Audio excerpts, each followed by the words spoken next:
आज आप सुनेंगे बुधवार व्रत कथा, गणेश जी की सवारी मूषक की कथा। बहुत समय की बात है, एक बहुत ही भयंकर असुरों का राजा था गजमुख।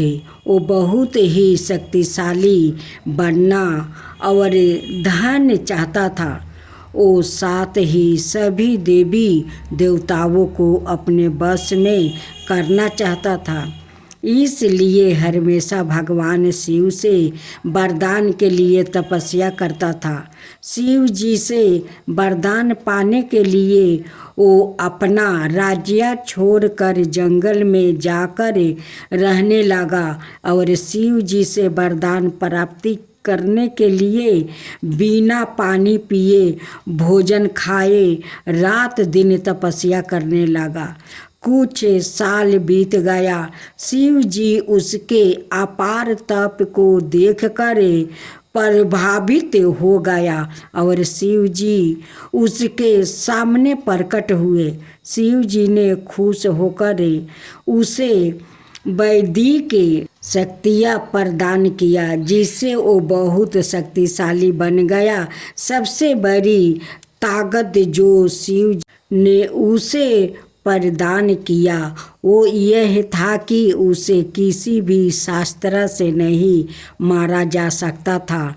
असुर गजमुख को अपनी शक्तियाँ पर गर्व हो गया और वो अपने शक्तियों का दुर्भोग करने लगा और देवी देवताओं पर आक्रमण करने लगा।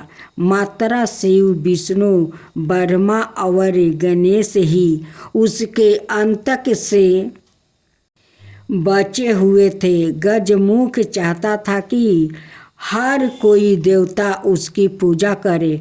सभी देवता शिव, विष्णु और ब्रह्मा जी के शरण में पहुँचे और अपनी जीवन की रक्षा के लिए गुहार करने लगे। यह सब देखकर शिव जी ने गणेश को असुर गजमुख को यह सब करने से रोकने के लिए भेजा।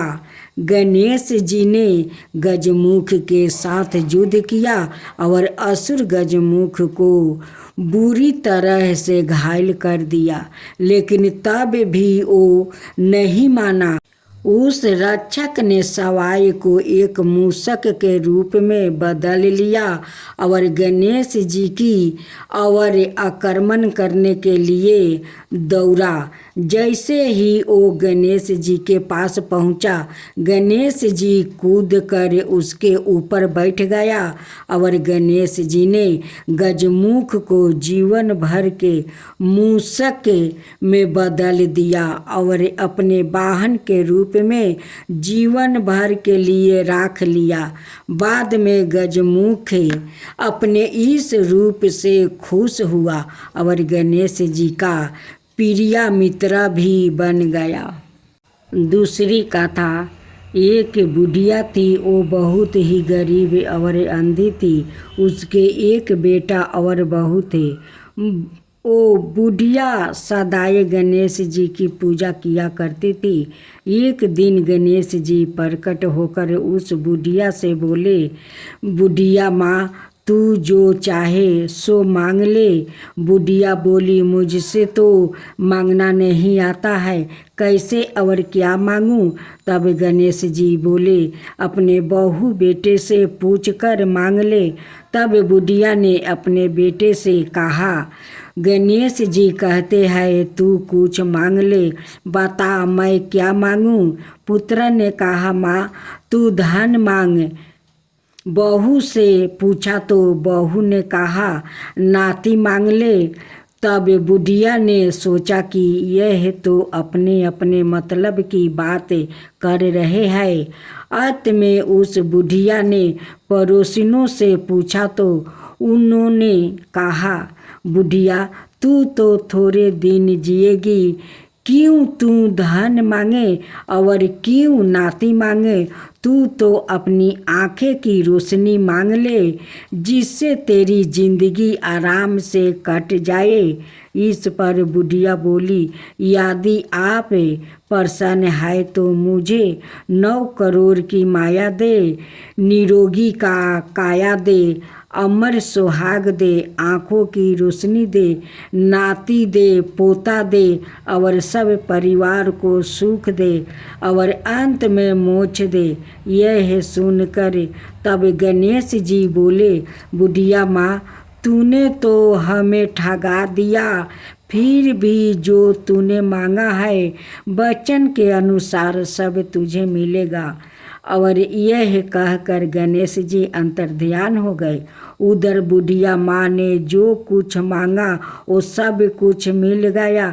हे गणेश जी महाराज, जैसे तूने उस बुढ़िया माँ को सब कुछ दिया वैसा ही सबको देना।